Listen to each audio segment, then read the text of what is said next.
Lionel is someone I would characterize as generous, kind, with a pretty deep commitment to advancing diversity, equity, and inclusion in the legal profession. Motivation happens everywhere. For me, it's the human connection to it, the chance to see that what you're doing has a direct impact on someone's life. He has this ability to consider the impact of decision-making on people who are not at the table and the voices that we haven't considered. I personally come from a multiracial family. I grew up in the Central District where you had a variety of communities. Everyone was present, and what you saw on TV or what you saw in the political process, to me at that time growing up in the 80s and 90s, was not reflective of the reality that I lived every day. As I grew up and grew into that system, a big point of emphasis that I wanted to bring to it was really trying to make it look more like what life is like, at least my experience of life. His willingness to engage in difficult conversations and difficult dialogue and then move the conversation to a place of resolution and problem solving so that everyone feels like they've won. I've watched him do this.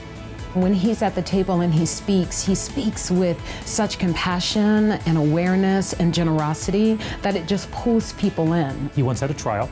It was a very challenging case for the state. The jury unanimously rendered a verdict against the state. Despite that, a member of the jury, on behalf of the jury, baked a cake for Lionel and presented to him. They loved his demeanor, his work ethic, what he brought to the case. It's easy to get praise when you win, but when you lose, for a juror to bake you a cake as a sign of respect, I think says a lot about Lionel as well. You come into a workplace or a project and you bring a value to it. You bring a process that was a little bit kinder, gentler than maybe it was before.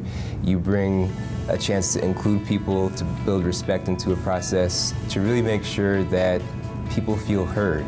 And that goes for the workplace or for the courtroom. When you get to know Lionel, you understand that he cares about all people. What folks may not know about Lionel is he's actually Lionel Greaves IV. He and his wife Lydia now have a son, and you'll never guess his name, but it's Lionel. So there's a Lionel V as well. So we look forward to Lionel V joining our ranks sometime in the not too distant future. I can't live without my family. My wife, my child, my parents, my siblings, all my relatives have been there for me from the beginning, and they're still there for me. I wish nothing but the best for you and your family, and I pray that you all have at least 10 more children so that you can populate the legal profession with other great attorneys just like you.